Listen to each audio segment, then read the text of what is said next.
Are there advantages to aging? Yes, I am Debbi-Jo Horton, and welcome to Advantages to Aging. Join my guests and I as we discuss aging and what makes for a healthy lifestyle, which results in a quality life. Thank you for joining me today. Welcome, listeners, to another episode of Advantages to Aging. This week, I have Abbe and Maggie of the Anxiety Sisters with us. Don't hang up. Don't change the station because we're not going to cause you any anxiety. We're going to help you deal with it. Welcome, ladies. Hi, we're so happy to be here. Thank you for having us. Hi. So what is the origin of the Anxiety Sisters? And are you really sisters? We are soul sisters. We like to say that we fight like sisters, but we're really just soul sisters. Not just, we really are soul sisters. We're chosen sisters. We're chosen sisters. So Abs and I met in college, which was just a few years ago. And just a couple, right? I'm just being a little sarcastic there. So we met in college and, we were both grappling with different types of anxiety at the time, although we didn't have the vocabulary for it. We didn't have the name for what we were going through, but we formed a really strong bond. And then as we left college and got into our adult lives, the anxiety became even more palpable in so many different areas throughout our 20s. So I always called our 20s the decade of our is, because between the two of us, we went to the psychiatrist, the nutritionist, the acupuncturist. Abby likes to say the past life regressionist, any is that would take our money because both of us had such physical symptoms and we weren't feeling well. So when you have physical symptoms, you think, gosh, I have to go to a doctor or an alternative medicine person. And we both were really sort of looking for some help and we didn't exactly know what was wrong. Eventually, we kind of learned that we had anxiety and all those ifs. I have to say a lot of people helped us along the way, but we kind of learned that we had anxiety. And I think that we kind of came to this conclusion that we both got lots of different types of help, but we kind of came to this conclusion that the thing that was most helpful to us was our connection with each other. Having someone I can call and say, I can't leave the house, or I can't do this, or I need some help with this. That was one piece that sort of was the basis. And then we could kind of build on that in terms of getting help and figuring out what we needed. And so the Anxiety Sisters really came about as we really started to get much, much healthier. And Abs, do you want to take it? You want to take the rest of the story? Yeah, good setup, Mags. We the Anxiety Sisters really started on a bus right after a bus ride. Do you remember the bus ride? Yes. Yes. It was very hot. We were on a bus from New Jersey to Manhattan, and we were talking rather loudly about the side effects of an anti-anxiety medication we were both on. And most people would probably whisper about this kind of thing, but we're the Anxiety Sisters. So we talked very loudly. And within a few minutes, someone that was sitting a seat or two in front of us turned around and said, I'm so sorry, but I don't mean to interrupt you, but I heard you talking about that medication. I'm on it too. I have those same side effects. What do you do about it? And suddenly, within a few minutes, I would say more than half of the women in the bus were involved in this very intimate conversation about side effects, medication, anxiety, everything. We got off the bus and I said to Mags, can you believe how willing perfect strangers were to talk about such intimate things? And she said, yeah, I can believe it because anxiety is so lonely. And then she kind of just announced to Ninth Avenue, we're Anxiety Sisters. And it stuck. And so we decided to form the community, the Anxiety Sisterhood, that we wanted and needed for all those years that we were struggling and we only had each other. So we went from a sorority of 2 to 250,000. Wow. Really, and yeah, it was just the community we needed. And so we built it for ourselves, and then people started joining and talking with us. And before long, we were just literally talking about it all day, every day. Then we were writing a book about it, and it became our lives very quickly. Researched it and started getting involved with. We both did our graduate work and all those kinds of things. And this is where we landed. Nice. So many times that there are subjects that used to be taboo that people really want to talk about because they don't want to feel alone. And I think anxiety, menopause, there are so many other topics that it takes someone bold like the two of you to talk about it out loud so people can go like, hey, they're just like me and they're normal. They seem nice. Maybe I'm not so crazy, right? Is that bold or desperate? I don't know. Yeah. So I'm all about the positive mindset is definitely bold, not desperate. Fair enough. We'll go with that. So I know that when we spoke before, you talked about having the anxiety in college, but as you age, does it change? Does anxiety change for you? It does. It changed for both Mags and myself. And also it's changed for a lot of the women we've spoken to over the years. And research has shown, science shows, that at times when our hormones are in a state of flux. Oh, like menopause? Like menopause. And you think about all the times in a woman's life when your hormones are going wonky. So it would be puberty, right? And then it would be, let's say, pregnancy. Right. Postpartum. Big one. Premenopause or perimenopause, then menopause. Yeah. Postmenopause. All these times in a woman's life or when her hormones, her progesterone, her estrogen, her sex hormones are out of whack and they're not balanced. And that correlates with higher anxiety. And we have so many people in our community who've come to us and said, I am 65 years old. I've never had a day of anxiety in my life. And then I went through menopause and now I feel that I'm a wreck. Is this normal? And we've really been able to reassure people that, yes, your hormones are definitely connected to your fight or flight triggers in your brain because the hormones in your body are also connected to our adrenaline.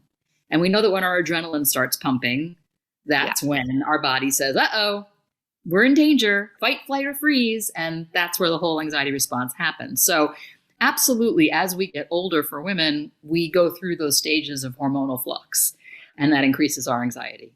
Well, Abs, you also sometimes talk about the serotonin, which is another important piece going down as our estrogen goes down. I think it's important. Yes, our estrogen and serotonin are very connected. So when our estrogen starts to, it peaks for women in their 30s and then it comes down starting in your 40s and you go through perimenopause and then menopause.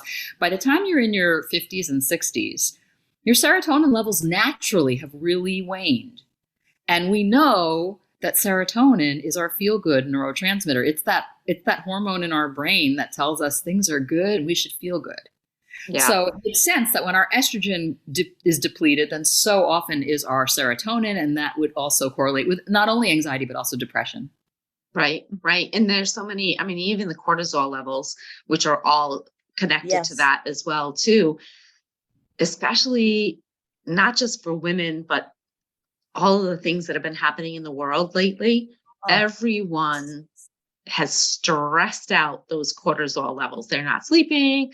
They don't have the energy. They're not taking care of themselves the way that they should. And so it just kind of like feeds into one another. I also think that there's, this sociological piece for women and men, but particularly women as we get older. For some women, it involves feeling more invisible. And not every woman feels like that, but some women have that experience. A lot of people as they get older also have the experience of having a lot more loss or, physical disability or worries about illness or their spouse's illness or their friend's illness, losing a lot of friends. Any of those things, they can really sort of start your fight, flight, freeze system. They can get your anxious system going up because you really do feel like someone you love's in danger or you're in danger. You feel both. And so grief really brings a lot of anxiety with it as well. We know that there's a wonderful book called Grief is the Missing Stage of Anxiety. And anxiety is the missing stage of grief. I'm so sorry. Anxiety is the missing stage of grief. Claire Bidwell Smith. Yeah, by Claire Bidwell Smith. I'm sorry, Claire. And it was something that Abby and I talked about before we read that book, that we know that when people experience loss, often their anxiety goes way into overdrive. So lots of different things are happening for us. Yeah, very true. Looking to take the important steps towards a slimmer, healthier you? We're here to help. NeoraFit combines a line of innovative dietary supplements that support your body around the clock with sustainable lifestyle habits that help you achieve and maintain your fitness and weight loss goals. We've spent years researching the right ingredients and technologies to help support a sustainable, fit lifestyle. Not only are these products true to our promise of providing natural and clean formulations to provide you with scientifically backed results, but we've combined the product with a program based on the principles of the book, The Slight Edge, giving you healthy daily disciplines that help you compound your results over time. And we've also developed a support system to share fitness knowledge and encourage you every step of the way. Back to the show. So I love being able to give my listeners some tips and tricks and techniques. So I know you have some really powerful techniques for anxiety management. Would you share that? Sure. I mean, our first technique, it's really a strategy, and I know it's less tangible, and then Abby will give you one I think that's more tangible, but it's really practicing this idea of self-compassion, because I think what happens is often when we are feeling anxious or feeling depressed or any of these other things that we feel like are interrupting our lives, we tend to yell at ourselves, right? Why can't I just get up and go do that? What's wrong with me? Come on. We're used to trying to yell ourselves into submission sometimes. And what happens often is that we actually send ourselves further into the anxiety response, because it's like, for many of us, when someone yells at us, right, that makes us jump. It does not soothe us. It makes us jump. And when we yell at ourselves, that's even more powerful. So instead of being able to sort of problem solve or think about what's happening, we go further into that fight, flight, or freeze. So we really talk a lot about the practice of self-compassion, and it is a practice. It has a lot of different elements, and it's something you have to sort of learn to do bit by bit. It's not like, oh, just be nice to yourself. It's really complex. We talk about it a lot in our book. One way to make self-compassion more tangible is through self-talk. So I know that for myself, I will say to myself out loud very often, I will say, this is a hard moment that you're going through. And this is a moment of suffering, and it's okay to feel bad. It's okay to feel anxious. It's okay. You're human. Anxious is human. All those kinds of things. Other people, we all human beings. We all suffer at some point, right? We all go through difficult things, including anxiety. It's part of the range of human emotion. So self-compassion helps us normalize it and not make us feel alone, or that we're not normal, or that there's something wrong with us. It helps us to connect with the rest of humanity and say, hey, this is okay. I'm allowed to have these moments of anxiety, or a moment of grief, or a moment of anger, or whatever the emotion might be. So yeah, for Mags and me, the self-compassion piece is life-changing. We were fortunate enough to train with Kristen Neff, who's sort of the person who came up with self-compassion as a self-care practice. And it changed our lives, just learning to be more gentle with ourselves. And, I think a lot of people who suffer from anxiety feel shame. I think there's a lot of stigma out there. And so the kinder and gentler we are with ourselves, the more we can be supportive of ourselves and maybe take down that shame, because we can live really well with anxiety. It's the shame that you can't live with, right? And that's the thing that really makes a difference. But the tip that I was going to talk about is something much more tangible. Mags and I are big fans of what we have called the Spin Kit, which is basically our name for a first aid kit for anxiety. Just like if you had, let's say, a severe allergy, you would carry an EpiPen wherever you would go. So if you have anxiety, you should carry a Spin Kit.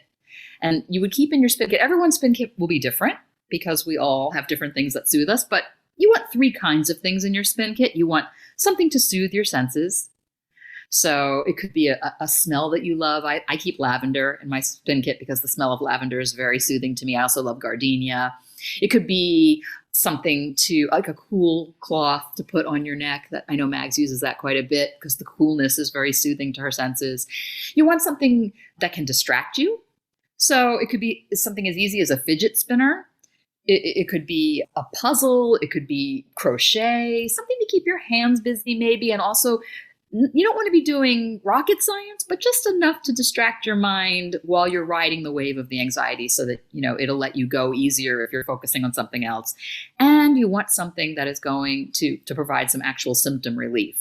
So if you get a bad stomach when you have anxiety, then you want to carry with you Tums or Gas-X or whatever, or Pepto-Bismol, whatever soothes your stomach. If you get headaches, then you bring your headache medicine. If you take a sedative, then you bring that with you as well. Whatever you use to soothe your symptoms, have it. I always have chamomile tea with me so that I can just ask for a cup of hot water and drop the bag in, and that is going to help me so much. But like I said, everyone's going to have a different thing in their spin kit. I know that for me, I have pictures of my cats in my spin kit because my cats are very soothing to me. If Maggie had pictures of my cats in her spin kit, it would cause her to panic. So everyone is going to have different things. But the key is you have to set it up ahead of time.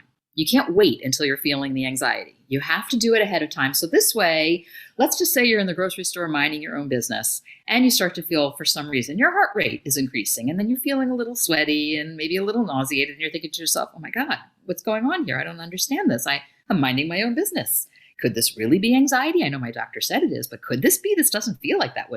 Well, part of what makes the anxiety response worse is those questions we start asking ourselves. What is this? That self-doubt. Yeah. Right. Could I be sick? I went to the cardiologist. He said I'm fine, but I don't know. This can't be anxiety. Anxiety is something in your head. It can't be physical. And then when you start down that rabbit hole and you start to pay attention to the symptoms, big problem. Having a spin kit allows you to skip that step. It allows you to say, well, I don't know, I'm feeling something. I'm taking up my spin kit and seeing what I need. And that takes away the power of anxiety to sneak up on you. Because if you're carrying a spin kit, what you're essentially saying is, I'm prepared. Anxiety, bring it on. I'm ready for you. And taking away that element of surprise, it completely flatlines the anxiety's ability to flatline you. In other words, you can function through it and wait till it releases you and then move on with your day. Max and I say, listen, it's okay to have anxiety. It's okay to feel anxiety. It can even come with you wherever you're going. Just don't let it drive. You be the driver in your own life. And spin kits help you do that. Okay, so listeners, who's in the driver's seat? And what's going to be in your spin kit? I hope that you found this episode to be really helpful. And a takeaway, think about those 3 things that you want in your spin kit and put them together today. Until next time, this is DJ Horton with Advantages to Aging.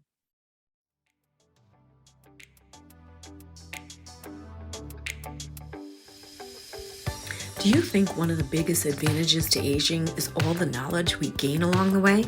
Me too. What did you learn today? Share with me in my Facebook group with the same name as this podcast, Advantages to Aging. Now hit subscribe so you don't miss all the tips to come in future episodes.